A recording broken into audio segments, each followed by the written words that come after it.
We had moved to Fort Lincoln in Dakota Territory. In Washington, the Grant administration was plagued by one scandal after another. Secretary of War Belknap resigned under accusations of misconduct in appointing the fort traders. My husband was summoned to the Capitol to testify at the impeachment hearings. I trust you'll give more attention to Secretary Belknap in Washington than you did here. When the secretary visited, you left him alone in the house and went to the chicken coop by yourself. I was right then and right now. I had to be hostess that day, and poor Tom had to play host. Maybe you owed him the dignity of a military visit? He is not a fellow officer. He is a liar and a thief. And that is what you will testify to? In so many words. It's time to go. Be careful what you say, Audie. Don't make us entirely unwelcome in Washington. Do you think we might want a home there one day?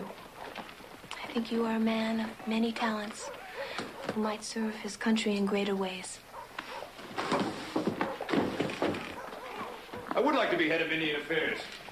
You should let it be known. First, I intend to reunite the entire 7th Cavalry with a great expedition. Then we'll see.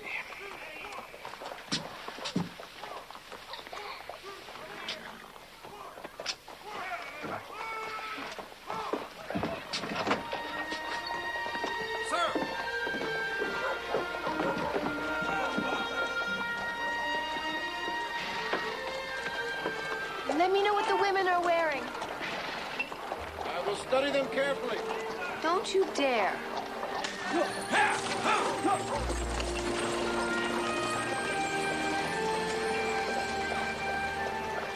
General, this is, as you know, simply a committee investigation into the activities of Secretary of War William Belknap. I understand. In your own words, why don't you tell us about the situation in your area since the appointment of post traders was placed into the hands of Secretary of War? The immediate result of this was an increased cost of living at the frontier posts, and it came out of the pockets of the officers and the men. Elaborate, please. Well, prices became exorbitant. We were pressed to purchase our necessities elsewhere. It was then that the post trader wrote a complaint to the War Department saying we must be forced to buy from him. And that claim was upheld by Secretary Belknap.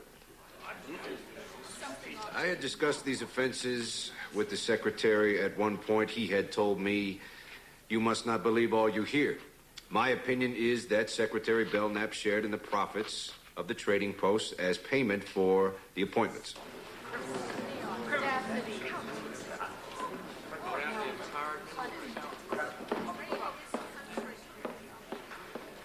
What about the rumors that the president's own brother took payment?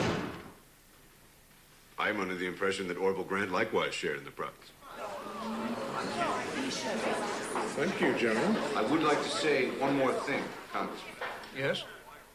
The Indian agents of the Department of the Interior perpetuate one travesty after another against the reservation Indian. An Indian can well expect to find sour meat, weighted flour, and bad coffee in his gratuities.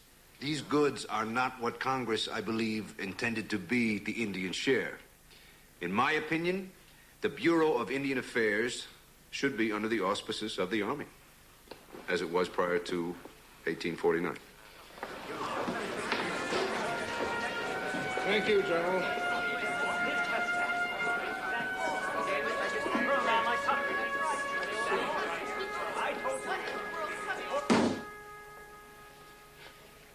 I saved your life after you were court-martialed. You never would have found your way back into this man's army, sir, if I hadn't interceded for you. And this is how you repay me. I had to testify. I was summoned by Congress. You didn't stop at testifying. Where do you assume the authority to question the government Indian policy, Colonel? Begging the general's pardon, sir. But this government has no Indian policy. As we all know, the reservations are a disgrace.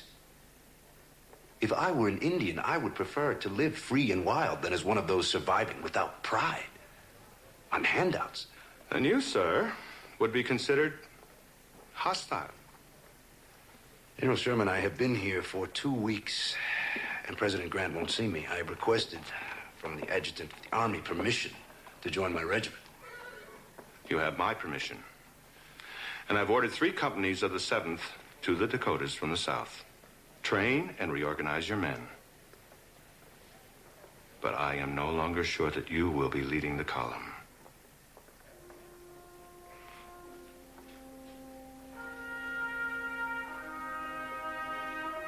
I suspect that is a directive from President Grant.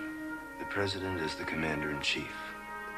You will take orders, and you will not talk to the press. You're still a soldier.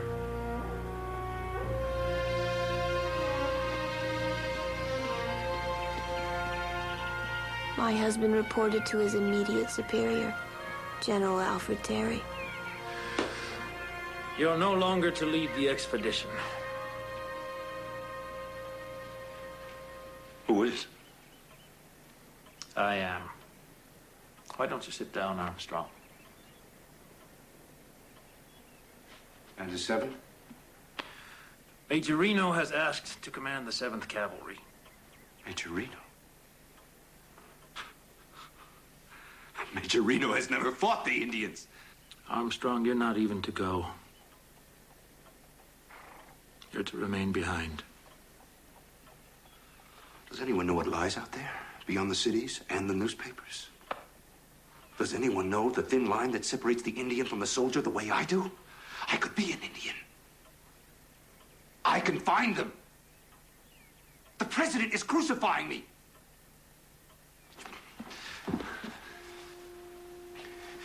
Intercede for me, Armstrong. I appeal to you as a soldier to spare me the humiliation of seeing my regiment march to meet the enemy and I not share in its dangers.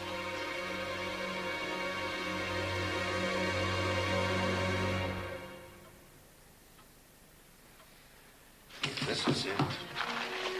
My friends at the New York Herald. Mr. Grant has abused the power of the presidency in his removal of General Custer. He has assumed the autocracy of an American Caesar. Politics, Ulysses. They are crucifying me.